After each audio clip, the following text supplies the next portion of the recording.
ऊपरी तौर पर मैं बस एक साधारण स्पाइडरमैन हूँ, लेकिन छिपकर मैं ओमनिट्रिक्स का मालिक हूँ, एक ऐसा टीनेजर जो लाखों एलियंस में बदल सकता है। पीटर अभी भी इस उलझन में फंसा है कि बड़ी ताकत के साथ बड़ी जिम्मेदारी आती है, लेकिन मैं खुद पहल करके इस कहानी में होने वाली दुखद मौत को पहले ही मिटा देना चाहता हूँ। सीधे आयरन मैन से टक्कर लेने की मेरी औकात सिर्फ इसलिए है क्योंकि 15 साल पहले मैं मार्वल की दुनिया में आ गिरा था। मैं पीटर पार्कर का मौसेरा भाई बेन पार्कर बन गया और आंटी ने ही मुझे पाल पोस कर बड़ा किया।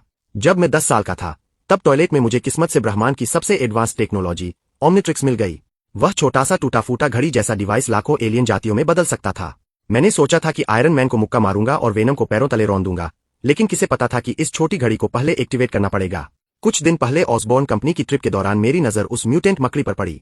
मैं पीटर का हक छीनना नहीं चाहता था, बस यह चाहता था कि वह पीटर को काटने के बाद मुझे भी एक बार काट ले ताकि मेरी यह घड़ी चालू हो जाए।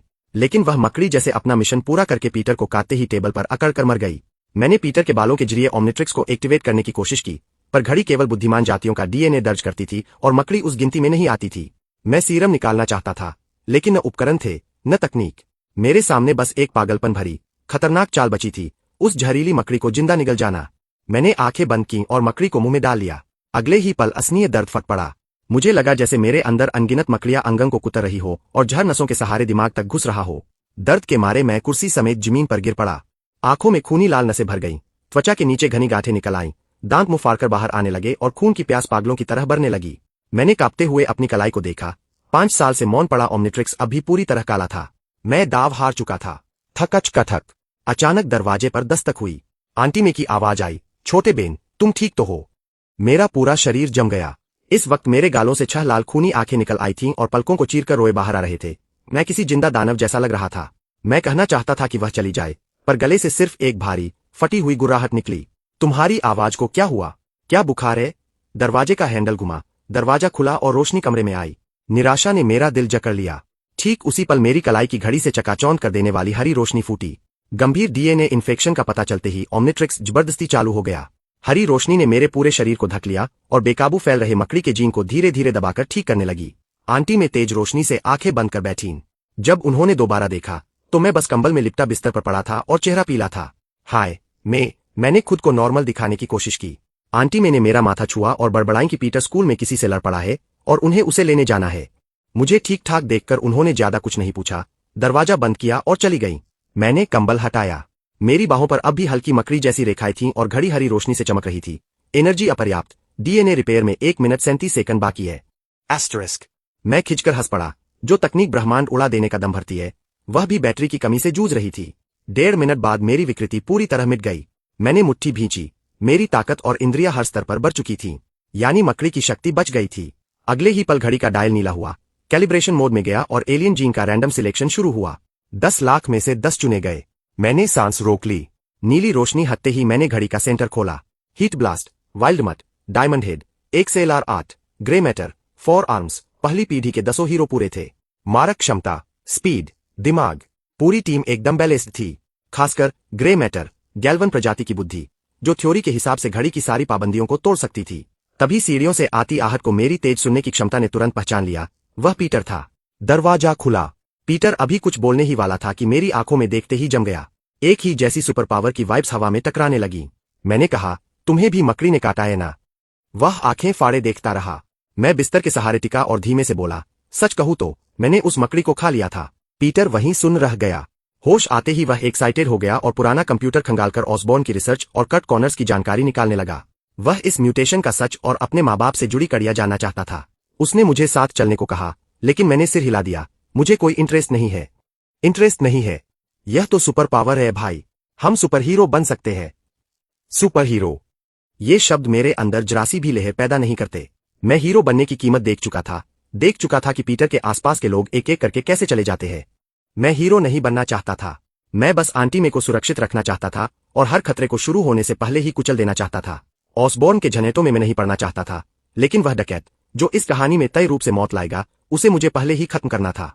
मैंने पीटर को बाहर निकाला, दरवाजा बंद करके भीतर से कुंडी लगाई और ओमनिट्रिक्स का बटन दबाया।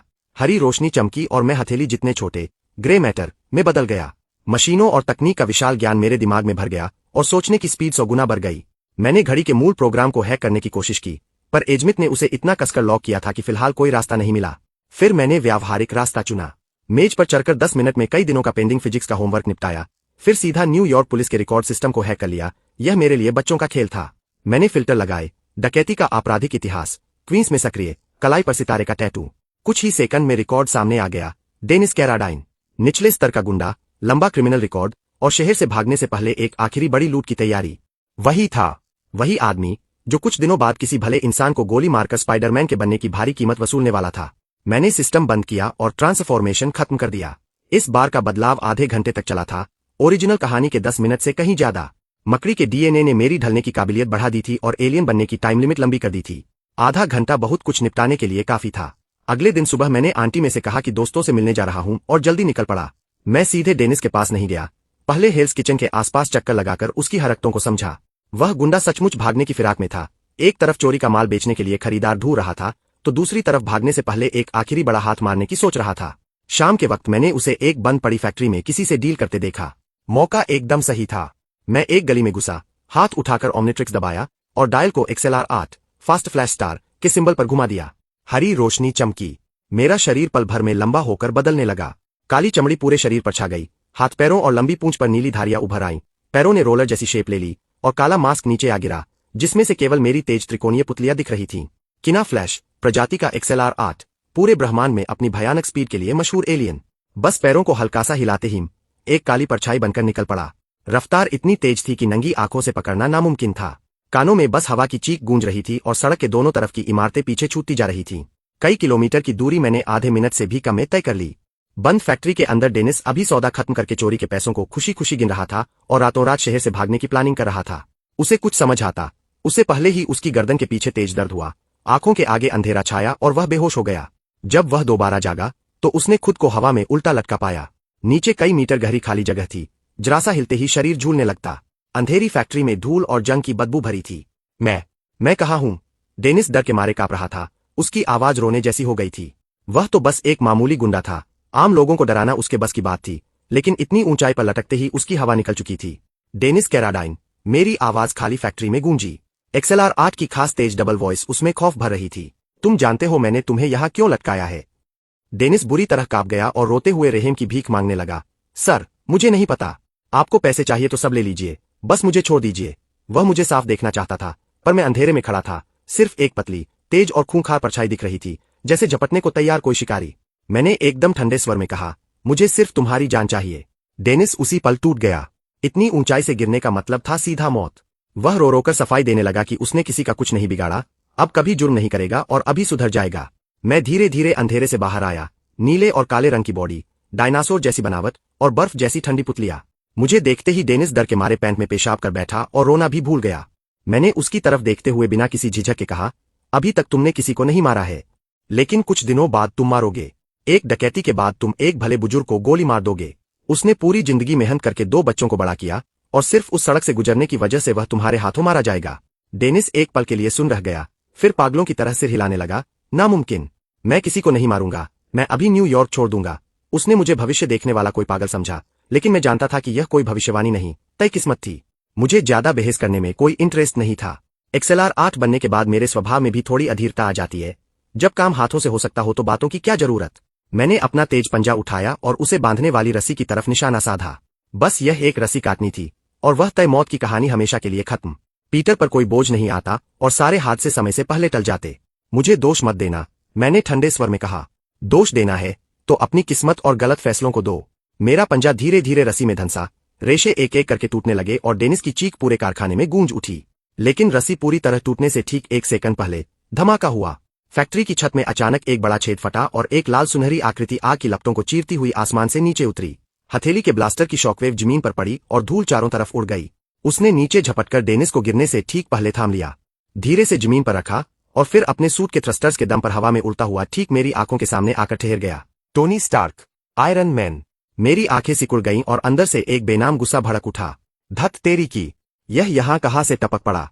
मैंने दांत भींचकर उसका नाम लिया, टोनी स्टार्क। मेरी आवाज में दबा हुआ गुस्सा साफ था। मैंने हजारों तरह की कैलकुलेशन की थी, पर यह कभी नहीं सोचा था कि आयरन मैन बीच में टांग अड़ाने आ जाएगा। वह अपने घमंडी लहजे में बोला, मुझे जानते हो? मार्क-3 सूट के अंदर से टोनी की वही ओवर कॉन्फिडेंट आवाज आई। लगता है मेरी पॉपुलैरिटी अब इतनी बढ़ गई है कि चिड़ियाघर से भागी कोई छोटी चिपकली भी मुझे पहचानती है। तभी उसके कान में जार्विस की आवाज आई, सर, यह जीव धरती की किसी भी जानी मानी स्पीशीज से मैच नहीं करता। एस्टरिस्क। टोनी ने अंदर ही अंदर आंखें घुमाई। मुझे याद दिलाने की जरूरत नहीं है, जार्विस।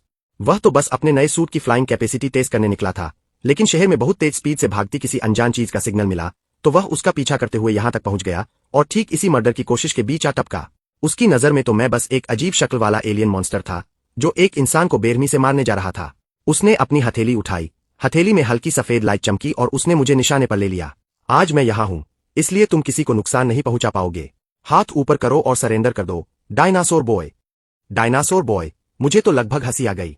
मैंने एकदम ठंडे स्वर में कहा, बेकार में बीच में टांग अड़ाने वाले स्टार्क, यह मामला तुमसे जुड़ा ही नहीं है। हट जाओ। मुझे मजबूर मत करो कि तुम्हें भी इसके साथ निपटाना पड़े। मैं आयरन मैन से लड़ना नहीं चाहता था, इसलिए नहीं कि मैं उससे हार जाता, बल्कि इसलिए क्योंकि यह एक फालतू का झंझट था। एक बार दुश्मनी हो गई तो शील्ड बहुत जल्दी मेरे पीछे पड़ जाएगी और ओमनिट्रिक्स का सीक्रेट खुल सकता था। लेकिन डेनिस को जिंदा छोड़ देना मेरे लिए नामुमकिन था। मुझसे जुड़ा नहीं है। टोनी को यह मजाक लगा। न्यूयॉर्क की सड़क पर किसी को मारने की कोशिश करो और कहो कि मुझसे कोई लेना देना नहीं। अगर यह बुरा आदमी है भी, तो तुम्हें इसे सजा देने का हक किसने दिया? तुम खुद को क्या समझते हो, जज या भगवान? मैंने उसे घूरते हुए एक एक शब्द पर जोर देकर कहा, मैं इनमें से कोई नहीं हूं। मैं बस इतना जानता हूं कि यह आदमी एक मासूम बूढ़े की मौत की वजह बनेगा। अगर मैं इसे अभी मार दूं, तो उस इंसान की जान बचा सकता हूं। टोनी अकड़कर बोला, बकवास। अपनी इस झूठी भविष्यवाणी के चक्कर में तुम एक जीते जागते इंसान की जान ले लोगे। यह सीधी सीधी हत्या है। मैंने उसकी धर्म और ज्ञान बांटने वाली नौटंकी देखी और अचानक ठंडी हंसी हंस पड़ा। टोनी स्टार्क, तुम्हें मुझसे मर्डर की बात करने का क्या हक है? स्टार्क इंडस्ट्रीज किसकी लाशों पर खड़ी हुई है? भूल गए? दुनिया भर के जंग के मैदानों में तुम्हारे घर के बने हथियारों से मरे हुए लोगों की लाशें पड़ी है। कितने बच्चे तुम्हारी बनाई मिसाइलों के नीचे दबकर मर गए। तुम्हारे बेचे हुए हथियारों ने जितने लोगों को मारा है, वह ऐसे 10 देने से भी ज्यादा है। और अब तुम लोहे का यह डिब्बा पहनकर खुद को इंसाफ का देवता समझ रहे हो। क्यों एक बुरे आदमी को बस हथियार डालते ही शरीफ मान लिया जाए और एक अच्छे इंसान को बार बार किस्मत की चक्की में पीसा जाए? मेरी बातें तेज चाकुओं की तरह टोनी के दिल में उतर गईं। सूट के अंदर उसका चेहरा तुरंत भारी हो गया और वह काफी देर तक चुप रहा। यही उसका सबसे दर्दनाक अतीत था। पहले जो मौतें उसके लिए सिर्फ कागजों का आंकड़ा थीं, उनका वजन उसे तब समझ आया जब वह खुद गुफा में मौत के मुंह से बचा था। इसीलिए मैंने हथियारों का कारखाना बंद कर दिया, उसने अब बहुत भारी आवाज में कहा, जिसमें पहले वाली अकड़ गायब थी। मैंने उस पर दबाव बनाए रखा। क्या फैक्ट्री बंद कर देने से पुराना सब मिट जाता है? क्या जो लोग मारे गए, वे तुम्हें सिर्फ इसलिए माफ कर देंगे क्योंकि तुमने बिजनेस बंद कर दिया? तुम चाहे अब कितने ही लोगों को बचा लो, मरे हुए लोगों की तरफ से माफी देने का हक तुम्हारे पास नहीं है। फैक्ट्री में सन्नाटा छा गया। टोनी मेरे शब्दों से कुछ पल के लिए एकदम चुप हो गया, लेकिन उसके उसूल अपनी जगह थे। वह मेरी आंखों के सामने किसी का मर्डर होते नहीं देख सकता था। उसने फिर हथेली उठाई और ब्लास्टर की लाइट और तेज हो गई। मैं आखिरी बार कह रहा हूं, उसे छोड़ो और सरेंडर करो, वरना मुझे सख्ती करनी पड़ेगी। मैंने धीरे धीरे अपने दोनों हाथ ऊपर उठाए। टोनी को लगा कि मैं मान गया, मगर अगले ही पल उसने मेरी बर्फीली आवाज सुनी, 3 मिनट। तुम्हें खत्म करने के लिए 3 मिनट काफी है। आवाज खत्म होते ही मैंने पैर हिलाया और मेरा पूरा शरीर उसी जगह से गायब हो गया।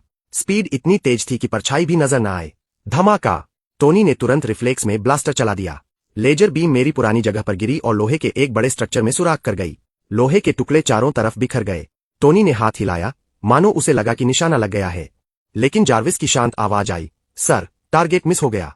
एस्टरिस्क। मजाक कर रहे हो? टोनी ने भौहें उठाई, फिर नीचे देखा और उसकी आंखें फटी की फटी रह गईं।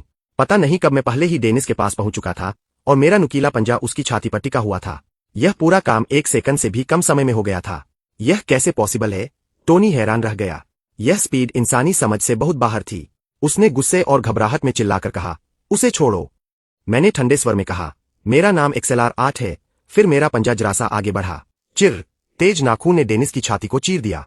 तुम्हारी हिम्मत कैसे हुई? टोनी पूरी तरह पागल हो गया। आयरन मैन बनने के बाद यह पहली बार था जब किसी ने उसकी आंखों के सामने किसी को मार दिया हो। यह उसका सीधा अपमान था। हथेली के ब्लास्टर, कंधे की मिसाइलें, कोहनी की पल्सगन, उसके सारे हथियार एक साथ खुल गए और मेरी तरफ तन गए। मैं तुम्हें टुकड़े टुकड़े कर दूंगा। कई लेजर बीम्स एक साथ चली, मिसाइलें धुआं छोड़ती हुई मेरी तरफ आईं, लेकिन मेरी नजर में यह सारे अटैक कछुए की चाल जितने धीमे थे। XLR8 की असली ताकत सिर्फ स्पीड नहीं, बल्कि सोचने और रिस्पॉन्स देने की सुपरफास्ट कैपेसिटी भी है। मेरी नजर में टाइम जैसे स्लो मोशन में चल रहा था। बीम्स का रास्ता, मिसाइलों की डायरेक्शन, सब साफ दिख रहा था। मैंने पैर हिलाया और काली बिजली की तरह उन घने हमलों के बीच से निकलता चला गया। लेजर बीम्स मेरे शरीर को छूकर निकल गईं। मिसाइलों को मैंने आसानी से चकमा दे दिया और वे सब जाकर फैक्ट्री की दीवारों से टकरा गईं। धमाके पर धमाके होने लगे। पूरी जर्जर फैक्ट्री हिलने लगी और चारों तरफ धुआं छा गया। धुआं छंटने पर भी मैं वही खड़ा था, एक खरोंच तक नहीं आई थी। मैंने ताना मारते हुए कहा, बहुत धीमे हो टोनी। स्टार्क इंडस्ट्रीज के हथियार बस इतने ही काम के हैं। बकवास बंद करो।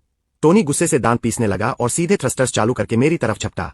उसे लगा कि क्लोज कॉम्बैट में मेरा यह दुबला शरीर उसके भारी भरकम सूट की ताकत नहीं झेल पाएगा, मगर वह मेरे पास पहुंच पाता उससे पहले ही मैं फिर गायब हो गया।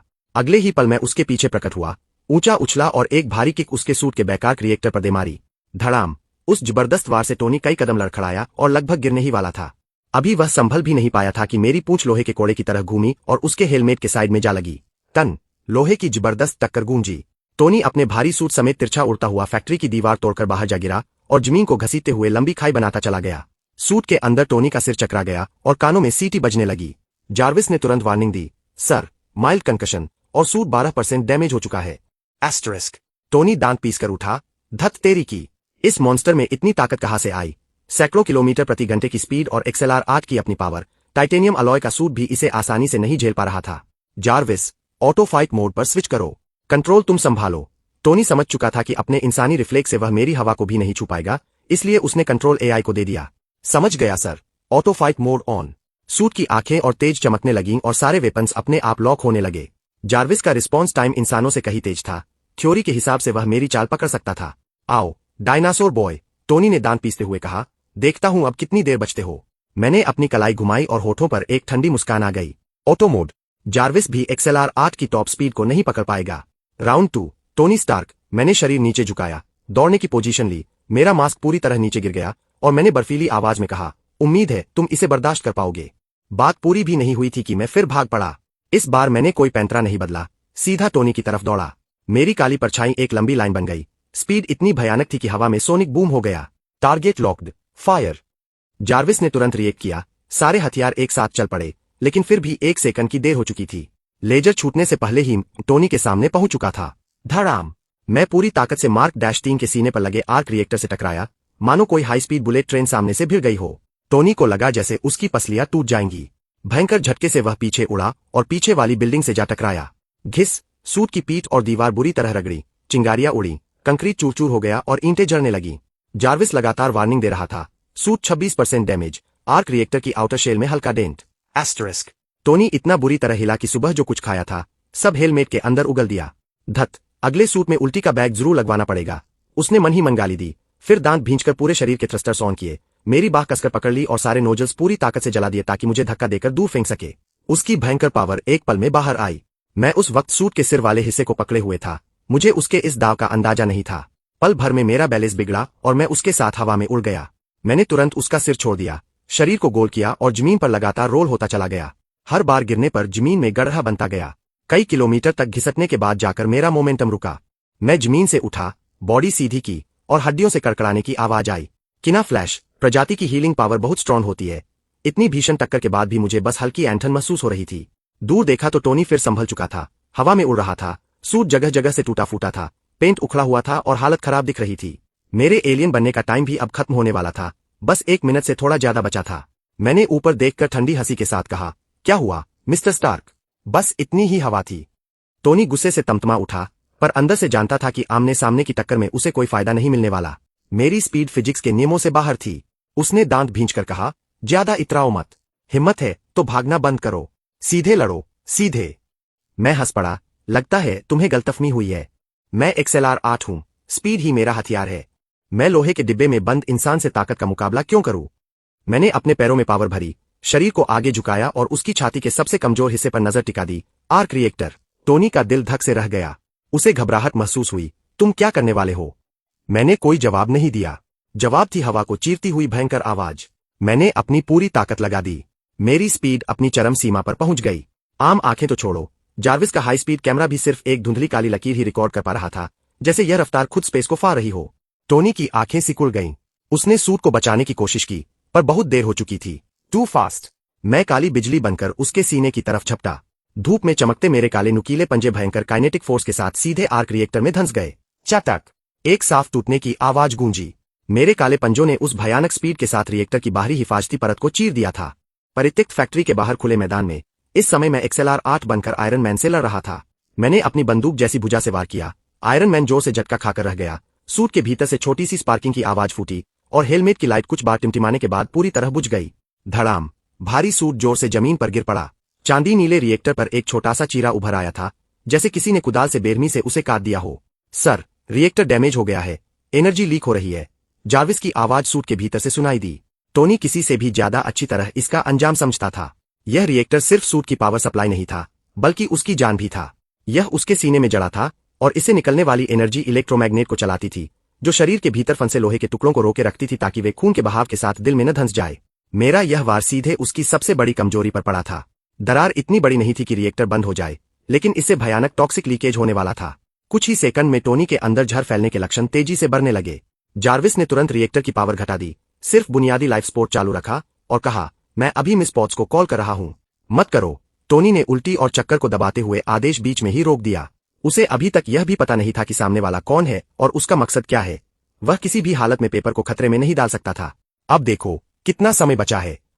टोनी स्टार्क, मैंने उसे जान से मारने का इरादा नहीं किया था। मेरी नजर चित पड़े मार्क -3 आर्मर पर जा टिकती है, और जितना देखता हूं उतना ही इसमें रिसर्च की वैल्यू महसूस होती है। जैसे ही फैसला किया, मैंने तुरंत हाथ चला दिए। मेरे दोनों हाथ इतने तेज चले कि परछाई बन गए और पलक झपकते ही सूट की एक बाह उखाड़ दी। तुम आखिर चाहते क्या हो? टोनी चीख उठा। सूट बंद होने के बाद उसका व्यू बंद हो चुका था। उसे बस महसूस हुआ कि हाथ पर ठंडक दौड़ी और वह खुद को किसी खुले हुए डिब्बे जैसा असहाय, घबराया और डरा हुआ पा रहा था। टाइम ही मनी है टोनी, तुमने मेरे कई मिनट बर्बाद किए हैं। मुझे अपना नुकसान तो वसूलना ही पड़ेगा। मैंने हिंसक तरीके से उसे खोलना जारी रखा और 2 ही झटकों में टोनी का मास्क उखाड़ दिया। सड़ी हुई खट्टी बदबू का एक झोंका सीधे चेहरे पर पड़ा और मेरा आधा शरीर घिन के मारे पीछे की ओर झुक गया। ओह, तुमने सूट के अंदर ही उल्टी कर दी। बहुत घिनौना। तो यह कोई साधारण लोहे का डिब्बा नहीं, सड़ी हुई मछली का डिब्बा निकला। मैंने घृणा से हाथ में पकड़ा मास्क झटका और सारी गंदगी वापस टोनी के चेहरे पर जा गिरी। टोनी का चेहरा हरा पड़ गया, बाल तक भीग चुके थे। तुम समझते हो यह किसकी देन है? बेशक तुम्हारी अपनी। याद है मैंने तुम्हें चेतावनी दी थी, बेकार की दखलंदाजी मत करना। मेरे हाथ और भी तेजी से सूट को उधेड़ने लगे। मुझे पहले इस चीज को 100 बार धोना पड़ेगा, ऊपर से डिटर्जेंट की पूरी बोतल उड़ेलनी होगी। मेरे पास इससे अच्छा सुझाव है। चुप। मैंने फुर्सत में उसे एक घूंसा भी जमा दिया। आधे मिनट से भी कम समय में पूरा सूट पुर्जों में बिखर चुका था। मैं अपने जितने ऊंचे पुर्जों के ढेर को कंधे पर उठाकर टोनी की ओर हाथ हिलाता हूं। मेरी सलाह है, अपनी गर्लफ्रेंड को फोन कर दो, नहीं तो तुम्हें स्टार्क टावर तक पैदल जाना पड़ेगा और अगले दिन तुम्हारा यह हाल हर अखबार की हेडलाइन बनेगा। इतना कहकर मैं पुर्जे लेकर बिजली सी रफ्तार से निकल गया। रास्ते में मुझे एहसास हुआ कि इतने सारे हिस्सों में से एक भी नीचे नहीं गिरा। शायद XLR-8 की स्पीड फील्ड और स्पाइडरमैन की बायोस्टैटिक इलेक्ट्रिसिटी एक दूसरे पर चढ़कर आपस में मिल गई थी। मेरे मन में खुशी कौंध गई। 1 सेकंड में मैंने पूरे आर्मर को स्कैन कर लिया, छिपा हुआ लोकेटर ढूंढकर नष्ट कर दिया और पुर्जों को ठीक से छिपा दिया। आर्मर पर रिसर्च की बात अभी जरूरी नहीं थी। ग्रे मैटर छोटे चमत्कारी रूप में बदलने के बाद आराम से उसे समझा जा सकता था। फिलहाल सबसे जरूरी था स्कूल पहुंचना। 10 सेकंड बाद मैं स्कूल पहुंच गया, सारे कैमरों से बचते हुए वॉशरूम में घुसा और कुछ सेकंड बाद अपने असली इंसानी रूप में लौट आया। घंटी ठीक उसी समय बजी और मैं आखिरी सेकंड पर क्लास में घुस पड़ा। बहुत बढ़िया, एकदम टाइम पर पहुंचे। जरा भी नहीं। बेंट पार्कर, क्लास टीचर कड़े चेहरे के साथ पोडियम पर खड़ी थीं, हाथ उठाए तिरछी नजर से मुझे देख रही थीं। तुम देर से आए हो, तो फिर तेज धावक हमेशा देर से क्यों पहुंचते हैं? मैं वापस अपनी सीट पर जाकर बैठ गया। अमेरिका के स्कूलों में स्टूडेंट अगर पढ़ने आ जाए तो वही बहुत होता है। कोई सिर्फ आखिरी मिनट पर आने के लिए उन्हें परेशान नहीं करता। आगे बैठी सफेद बालों वाली लड़की ने जैसे ही टीचर की पीठ घूमी, सिर मोड़कर धीरे से पूछा, हे बेंट, आज देर कैसे हो गई? 1 सेकंड की देरी नहीं होती हार्डी, मैंने होमवर्क निकालते हुए जवाब दिया।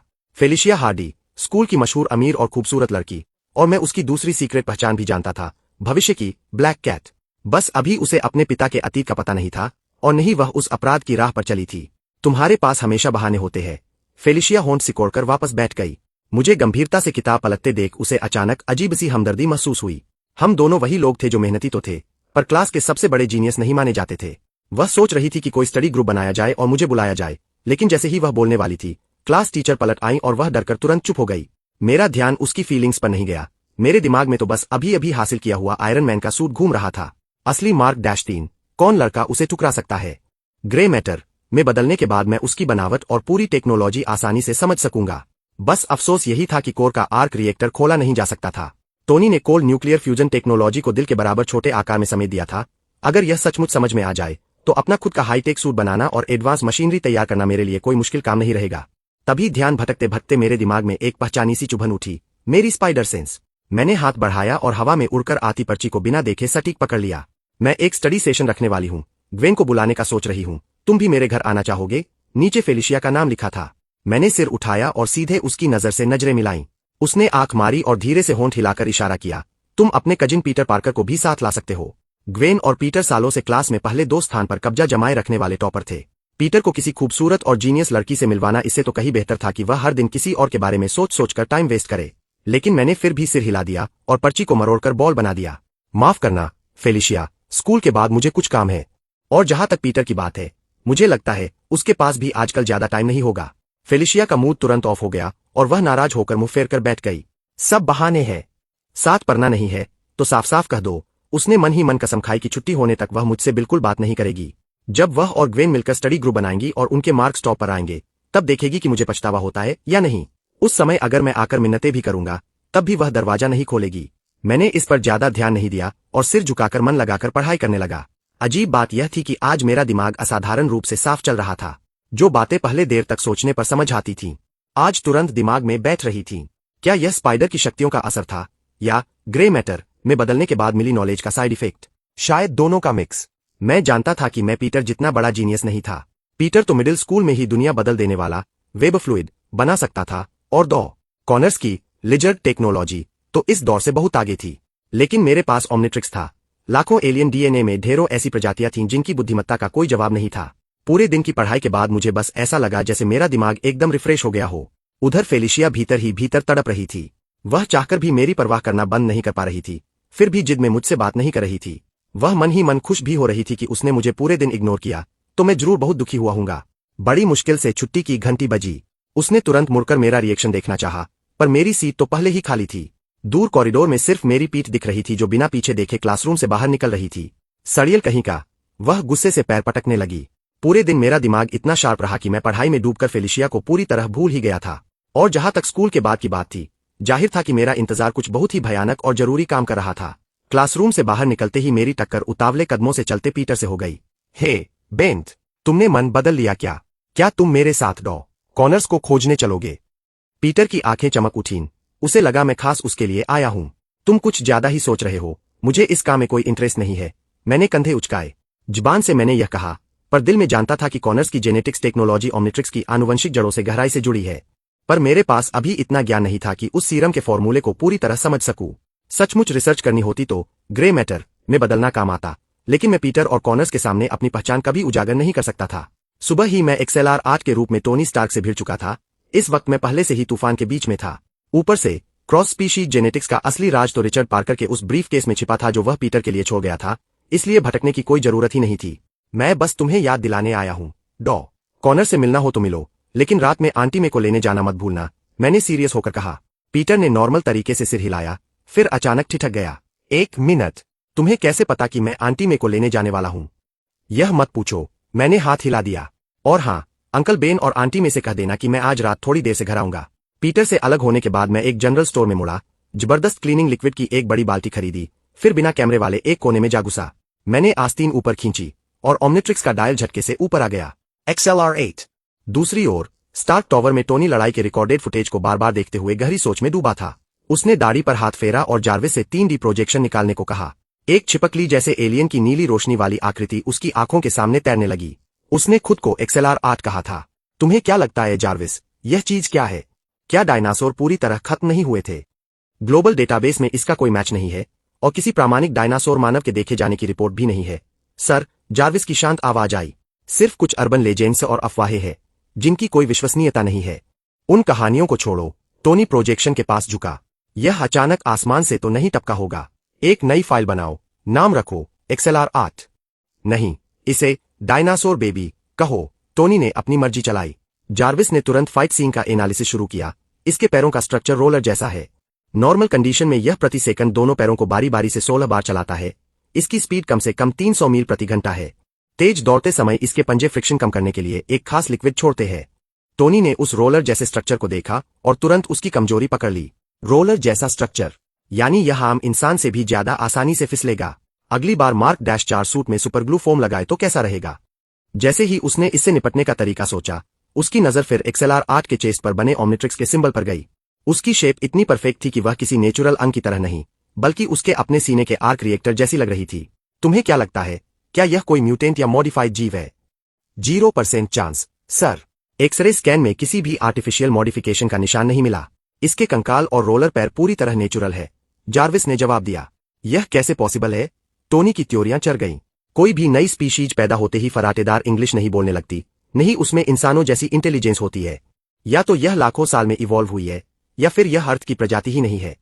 उसने तुरंत ऑर्डर दिया, न्यूयॉर्क के सभी ट्रैफिक और सिक्योरिटी कैमरों पर नजर रखो। जैसे ही यह डायनासोर बेबी या इससे मिलता जुलता कोई जीव दिखे, तुरंत रिपोर्ट करो। और जिस क्रिमिनल को इसने मारा है, उसकी भी पूरी बैकग्राउंड जांच करो। साथ ही एक नई फाइल बनाओ, नाम रखो एलियन। न्यूयॉर्क के बाहरी इलाके की उसी बंद पड़ी फैक्ट्री में ग्रे मैटर छोटे चमत्कारी रूप में बदला हुआ मैं मार्क -3 सूट को पुर्जे पुर्जे करके फैलाए बैठा था। बड़े सर्किट बोर्ड से लेकर छोटे छोटे स्क्रू तक सब जमीन पर बिखरे थे। मेरी चौड़ी आंखें हर सर्किट और वायरिंग के कनेक्शन को साफ देख पा रही थीं। हेलमेट के अंदर मौजूद न्यूरल यूनिट पहनने वाले के दिमाग से सीधे कनेक्ट हो सकती थी, जिसे सूट को पलक झपकते कंट्रोल किया जा सकता था। शानदार। मैं बुदबुदाया, लेकिन देखते देखते फिर अटक गया। कुछ पार्ट्स अब भी मेरी समझ से बाहर थे। मेरी बेसिक फिजिक्स की नॉलेज अभी थोड़ी कच्ची थी। भले ही एलियन दिमाग में डेटा दर्ज था, पर इंसानी दिमाग उसे पूरी तरह कनेक्ट नहीं कर पा रहा था। इसलिए मैंने सोचा कि जब तक एलियन फॉर्म का टाइम खत्म नहीं होता, तब तक फिजिक्स की किताबें ही चाट ली जाए। आधे घंटे बाद ओमनिट्रिक्स का कूलडाउन खत्म हुआ। डायल तेजी से घूमा और एक चौड़े सर्किट जैसे सिंबल पर जाकर रुक गया। मैंने डायल दबाया, काला लिक्विड जैसा मैटर पल भर में मेरे पूरे शरीर पर चढ़ गया और हरी चमकती रेखाएं सर्किट बोर्ड की तरफ फैल गईं। Upgrade, transforming beast. यह एजमिथ द्वारा बनाया गया गैल्वन बी ग्रह का एक मैकेनोमॉर्फ जीव था, जो किसी भी मशीन या टेक्नोलॉजी से जुड़ सकता था, उसे कंट्रोल कर सकता था और उसे सुपर एडवांस लेवल पर अपग्रेड कर सकता था। आज मैं यही टेस्ट करना चाहता था, क्या बिना आर्क रिएक्टर के इस खाली पड़े लोहे के सूट को अपग्रेड की मदद से चलाया जा सकता है। मेरा 2 मीटर से ऊंचा कालाहरा शरीर झुका। मैंने हथेली आर्मर के खाली सीने पर रखी और अगले ही पल मेरा पूरा शरीर लिक्विड बनकर पानी की तरह बहा और पूरे मार्क -3 सूट पर लिपट गया। पहले जो सूट लाल और सुनहरे रंग का था, वह तुरंत शाइनी ब्लैक और नियॉन ग्रीन लाइंस में बदल गया। ओमनिट्रिक्स का कोर ठीक उसी जगह जाकर सेट हो गया जहां पहले आर्क रिएक्टर हुआ करता था। मैं झटके से खड़ा हो गया। लोहे के जोड़ एक कड़क आवाज के साथ लॉक हो गए। मुझे लगा ही नहीं कि मैंने कोई आर्मर पहना है। ऐसा लगा जैसे मैं खुद ही वो आर्मर बन चुका हूं। बस एक सोच के साथ मेरी हथेलियां सीधे हाईटेक थ्रस्टर और प्लाज्मा बीम कैपेसिटर में बदल गईं। कंधों और बाहों की प्लेटें एक साथ खुल गईं, जिनके अंदर अनगिनत मिसाइलों की कतारें सज गईं। जो चीजें टोनी के सूट में एक बार इस्तेमाल करके खत्म हो जाती थीं, वे अपग्रेड की शक्तियों के आगे अनलिमिटेड रीलोड हो सकती थीं। यह तो चलता फिरता तबाही का सामान था। मैं जितना देखता, उतना ही एक्साइटेड होता जा रहा था। अगर सैटेलाइट से पकड़े जाने का डर होता, तो मैं अभी इसी वक्त फैक्ट्री की छत फाड़कर आसमान में उड़ जाता। आधे घंटे बाद एक तीखी अलार्म साउंड गूंज उठी। ओमनिट्रिक्स की घड़ी लाल रंग में चमकने लगी और उसने मुझे जबरदस्ती मार्क -3 सूट से अलग करके वापस मेरे इंसानी रूप में ला खड़ा किया। अभी जो आर्मर पल भर पहले मेरी शक्तियों के बल पर तेजी से मूव कर रहा था, वह मेरे अलग होते ही ढह गया, मानो उसकी रीढ़ की हड्डी ही निकाल ली गई हो। उसके सारे पुर्जे और स्क्रू फर्श पर बिखर गए। धत तेरी की। मैंने गहरी सांस छोड़ी। अफसोस की बात यह थी कि अपग्रेड के अलग होते ही सूट की सारी मॉडिफाइड बनावट बेअसर हो गई थी। इसका सीधा मतलब यह था कि इस सूट को नॉर्मल तरीके से पहनकर फाइट में नहीं उतर सकता था। हर जगह लोहे के पुर्जों का ढेर घसीटना पॉसिबल नहीं था और ऊपर से टोनी स्टार के रडार पर आने का खतरा अलग था। तभी मुझे अचानक गैल्वेनिक मैकेनोमॉर्फ के उस खतरनाक म्यूटेंट रूप मेलवेयर की याद आई। वह टेक्नोलॉजी को सीधे निगल सकता था और उसे परमानेंटली अपने अंदर समा सकता था, यहां तक कि उसने एक बार ओमनिट्रिक्स के कोर की भी कॉपी बना ली थी। छोड़ो यार, कहीं गलती से ओमनिट्रिक्स ही करप्ट न हो जाए। मैंने उस ख्याल को तुरंत दिमाग से बाहर निकाला।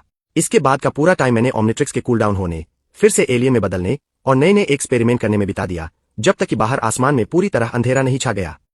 न्यूयॉर्क की रात कभी भी सेफ नहीं होती। यहां अगर कोई रात के वक्त अकेले सड़क पर निकले, तो लूट लिया जाना बहुत नॉर्मल बात है। खासकर तब, जब किसी को रात 9 बजे शिफ्ट खत्म होने के बाद 12 ब्लॉक पैदल चलकर किसी सन्नाटे वाली मेट्रो स्टेशन की तरफ जाना पड़े। ऐसी राह और भी डरावनी हो जाती है। आंटी मे ने ठंडी हवा के झोंके से बचने के लिए अपने शरीर को सिकोड़ लिया। सालों की मेहनत और गरीबी ने उन्हें उम्र से पहले ही कमजोर बना दिया था। उनके धूसर सफेद बाल बेजान से लटक रहे थे। वह बार बार घबराहट में सड़क के मोड़ की तरफ देख रही थीं। हर गुजरती काली परछाई उनके दिल की धड़कन बढ़ा देती थी। सुबह पीटर ने साफ साफ कहा था कि वह स्कूल के बाद उन्हें लेने आएगा, लेकिन वह घंटों से ठंडी हवा में खड़ी थीं और उसका दूर दूर तक कोई अतापता नहीं था। उन्होंने सोचा कि अकेले ही घर लौट जाए, पर डर था कि अगर पीटर रास्ते में आ रहा हो तो वे एक दूसरे को मिस न कर दें। पर जैसे जैसे टाइम बीत रहा था, उनका मन भारी होता जा रहा था। पहले कभी पीटर ने उन्हें इतना इंतजार नहीं करवाया था। कहीं पीटर के साथ कोई हादसा तो नहीं हो गया। चिंता किसी बेल की तरह उनके दिल से लिपट गई।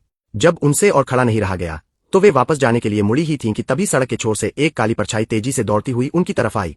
आंटी मे ने डरकर अपना पर्स कसकर पकड़ लिया। हे आंटी मे, मैंने दूर से ही आवाज दी। वे स्ट्रीट लाइट के नीचे उस पीली सी रोशनी का सहारा लिए खड़ी थीं। बेंट, आंटी मे के मुंह से निकला। हैरानी के साथ साथ उनके दिल से एक बहुत भारी पत्थर हट गया। वे तेजी से मेरी तरफ आईं और अपने झुर्रियों भरे खुरदरे हाथों से मेरी कलाई कसकर पकड़ ली। इस घर को संभालने और 2 अनाथ बच्चों को बड़ा करने के लिए आंटी मैंने अनगिनत तकलीफें सही थीं। वे ज्यादा पढ़ी लिखी नहीं थीं, इसलिए बरसों तक रेस्तरां में बर्तन मांजने जैसे थका देने वाले काम ही कर पाईं। सैलरी बहुत कम थी, फिर भी उन्होंने कभी कोई शिकायत नहीं की थी। तुम यहाँ कैसे आए बेटा? उन्होंने कांपती आवाज में पूछा। मैंने मन ही मन सोचा, बिल्कुल इसीलिए आया हूँ क्योंकि मुझे चैन नहीं पड़ रहा था। एस्टरिस्क। ज्यादातर मल्टीवर्स के स्पाइडरमैन के लिए कैनन इवेंट्स मानो उसकी किस्मत बनकर आती है। एक मुसीबत टालो तो दूसरी पीछे पीछे चली आती है। मैंने पूरी ताकत लगाकर अंकल बेन की जान तो बचा ली थी, पर मेरे दिल में हर पल यह डर बैठा रहता था कि कहीं यह खौफनाक हादसा आंटी में पर न टूट पड़े। स्कूल खत्म होते ही मैंने पीटर को बार बार याद दिलाया था कि आंटी में को लेने जरूर जाए, पर मेरा दिल गवाही नहीं दे रहा था। और हकीकत ने वही साबित किया जिसका मुझे डर था। पीटर आखिरकार अपने माता पिता के अतीत के चक्कर में यह बात भूल ही गया। मेरे मन में पीटर पर हल्की झुंझलाहट उठी, पर मैं आंटी में को और परेशान नहीं करना चाहता था, इसलिए मैंने एक सीधा सा झूठ कर दिया। पीटर ऑसकॉर्प में डॉ कॉनर से मिलने गया है आंटी। उसके पास टाइम थोड़ा कम था, इसलिए उसने मुझे आपको रिसीव करने भेज दिया।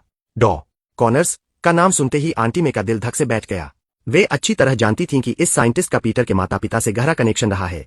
वे समझ गईं कि पीटर शायद उनके अतीत का सच जानने ही वहां गया होगा। जब से पीटर को स्टोर रूम में अपने पेरेंट्स का छोड़ा हुआ पुराना सूटकेस मिला था, वह उनके गायब होने के सच को लेकर पागल सा हो गया था।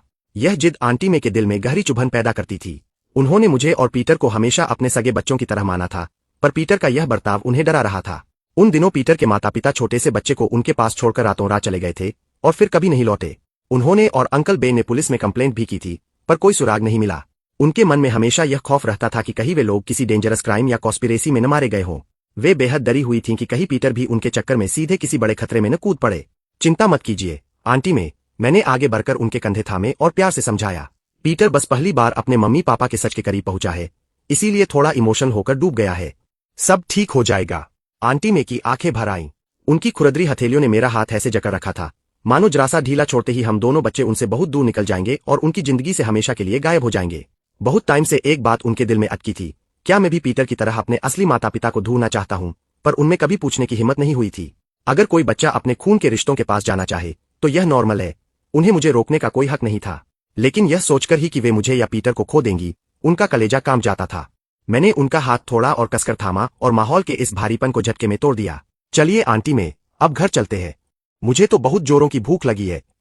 रात काफी गहरी हो चुकी थी और हम दोनों एक दूसरे का हाथ थामे ठंडी सड़क पर घर की ओर कदम बढ़ाने लगे। घर के दरवाजे पर अंकल बेन बहुत देर से बेचैनी में हमारा इंतजार कर रहे थे। लौटते हुए हम दोनों को देखते ही वे जल्दी जल्दी आगे बढ़े। उनके चेहरे पर हैरानी साफ दिख रही थी। उन्हें उम्मीद नहीं थी कि आंटी में को लेने में जाऊंगा, पीटर नहीं। बेंट में पीटर कहाँ है? उन्होंने पूछा। मुझे वही झूठ फिर दोहराना पड़ा जो मैंने अभी आंटी में से कहा था, लेकिन अंकल बेन को धोखा देना इतना आसान नहीं था। उन्होंने मेरी आंखों में देखा, उनकी नजर में एक अजीब सा दर्द और गहराई थी। वे एक ही पल में मेरे इस मासूम झूठ को समझ गए। फिर भी उन्होंने मुझे सबके सामने बेनकाब नहीं किया, नहीं डांटा। उल्टे उनके मन में मेरे प्रति एक अजीब सी तसल्ली और इज्जत जाग उठी। झूठ बोलना गलत है, यह वे जानते थे, लेकिन वे यह भी समझ रहे थे कि यह बच्चा इस परिवार को बिखरने से बचाने और आंटी में का दिल न दुखाने के लिए ऐसा कर रहा है। घर के दोनों लड़के असाधारण रूप से समझदार थे, लेकिन मैं पीटर से भी ज्यादा मैच्योर और सिचुएशन को संभालने वाला था। अंकल बेन हमेशा मानते आए थे कि इस परिवार के लिए किस्मत का दिया एक नायाब तोहफा हूं। शुक्रिया बेटा, उन्होंने भारी आवाज में कहा। कोई बात नहीं अंकल बेन, यह तो मेरा फर्ज था, मैंने मुस्कुराते हुए कहा। आगे से ऐसी चीजें मुझे सौंप दीजिए, मैं तो वैसे भी फ्री ही रहता हूं। मैं चाहता तो यही हूं, मगर अफसोस तुम आज सुबह बहुत जल्दी निकल गए थे। अंकल बेन की आंखें हल्की सी नम हो गईं और उन्होंने अपने भारी हाथ से मेरे कंधे को थपथपाया। अच्छा, तुम मेरे को अंदर ले जाओ, मैं यही बाहर रुककर पीटर का इंतजार करता हूं। इतनी रात हो गई है अंकल बेन, अंदर बैठकर इंतजार करना सही रहेगा ना? मैंने उनका हाथ पकड़कर उन्हें अंदर ले जाने की कोशिश की, लेकिन अंकल बेन ने धीरे से हाथ उठाकर मुझे रोक दिया। उनकी आवाज नरम थी, मगर आंखें और इरादे एकदम अडिग। नहीं बेंट, मैं यहीं इंतजार करूंगा। मेरी मौजूदा ताकत ऐसी थी कि अपनी एक उंगली से भी उन्हें उठाकर अंदर ले जा सकता था, लेकिन जब मेरा हाथ उनके बाजू से टकराया तो ऐसा लगा मानो मैं किसी पहाड़ को हिलाने की कोशिश कर रहा हूं। यह उनके सिद्धांतों और जिम्मेदारी की ताकत थी। मैं जानता था कि अंकल बेन जिस चीज का इंतजार कर रहे थे वह पीटर के साथ एक बहुत ही गंभीर बातचीत थी, और मैं यह भी अच्छी तरह जानता था कि अभी अभी नई नई सुपर पावर्स पाने वाला और माता पिता के अतीत में खोया पीटर इस वक्त बहुत इमोशनल था और भावनाओं में बहकर वह अपनों को ही सबसे गहरा जख्म देने वाला था। मूल टाइमलाइन में यही तीखी बहस पीटर को गुस्से में दरवाजा पटककर घर से बाहर जाने पर मजबूर करती है। अंकल बेन उसे ढूंढने अंधेरी रात में बाहर निकलते हैं और बदकिस्मती से एक कारजैकर की गोली का शिकार हो जाते हैं। भले ही मैंने पहले ही उस डकैत का काम तमाम कर दिया था, पर यह खतरा अभी पूरी तरह टला नहीं था। कैनन इवेंट का खेल बहुत डरावना होता है। डेनिस ने सही तो कोई और अपराधी उस रात सड़क पर हो सकता था। अंधेरे में न जाने कितने खतरे घात लगाए बैठे थे। मेरा दिल कर रहा था कि मैं इस बाप बेटे की बहस और टकराव को भी उस लुटेरे की तरह एक ही झटके में खत्म कर दूं और आने वाली तबाही को हमेशा के लिए मिटा दूं। लेकिन इंसानों के रिश्तों और जज्बातों की उलझने किसी को मारकर या हटाकर नहीं सुलझाई जा सकती। एक भारी बेबसी के साथ मैंने सिर हिलाया और आंटी में को लेकर घर के अंदर चला गया। घर के अंदर आंटी में के चेहरे पर चिंता साफ दिखाई दे रही थी। जाहिर था कि उन्हें भी बाहर आने वाले तूफान और बहस का अंदाजा हो चुका था। कुछ नहीं होगा आंटी, मैंने उनके कान के पास झुककर बहुत धीमे से कहा। चलिए किचन में कुछ खाने को तैयार करते हैं। जिस तरह उन दोनों के मिजाज गर्म है, लड़ाई के बाद शायद दोनों को ही तेज भूख लगने वाली है। आंटी में मेरी बात सुनकर हल्का सा मुस्कुरा दी। ऐसा नहीं होगा बेंट, तुम और पीटर तो हमसे कभी झगड़ा नहीं करते। उनकी बातों में अटूट भरोसा था, पर उनके कदम अपने आप किचन की ओर बढ़ गए। उनकी पतली और थकी हुई पीठ को देखते हुए मैंने गंभीरता से सिर हिलाया। आप सही कह रही है आंटी में, हम ऐसा कभी नहीं करेंगे। और अगर पीटर ने आज कोई भी ड्रामा या हंगामा किया तो मैं उसे सीधा कर दूंगा। हाँ, लड़ाइएगा बिल्कुल नहीं। आंटी मैंने फ्रिज खोलते हुए मुड़कर पूछा, आज रात खाने में क्या पसंद करोगे? कुछ भी आसान सा बना लीजिए आंटी। मैं डाइनिंग टेबल की कुर्सी पर बैठ गया। फ्राइड चिकन या पोर्क चॉप, कुछ भी चलेगा। मुझे तो इतनी जबरदस्त भूख लगी है कि मैं पूरा का पूरा सुअर सफाचट कर सकता हूँ। यह कोई मजाक या अतिशयोक्ति नहीं थी। ओमनिट्रिक्स के असर और स्पाइडर बाइट की वजह से हम दोनों के शरीर में मकड़ी की महाशक्तियां तेजी से डेवलप हो रही थीं। हमारा शरीर म्यूटेट हो रहा था और ताकत तेजी से बढ़ रही थी। इस बॉडी ट्रांसफॉर्मेशन के लिए शरीर को बहुत ज्यादा कैलोरीज और एनर्जी की जरूरत थी, जब तक कि शक्तियां पूरी तरह स्थिर हो जाए। दूसरी ओर ओमनिट्रिक्स से अलग अलग एलियंस में बदलने पर ऊर्जा सीधे ओमनिट्रिक्स के कोर से खर्च होती थी, इसलिए उसे मेरी अपनी शारीरिक ताकत या स्टेमिना खत्म नहीं होता था।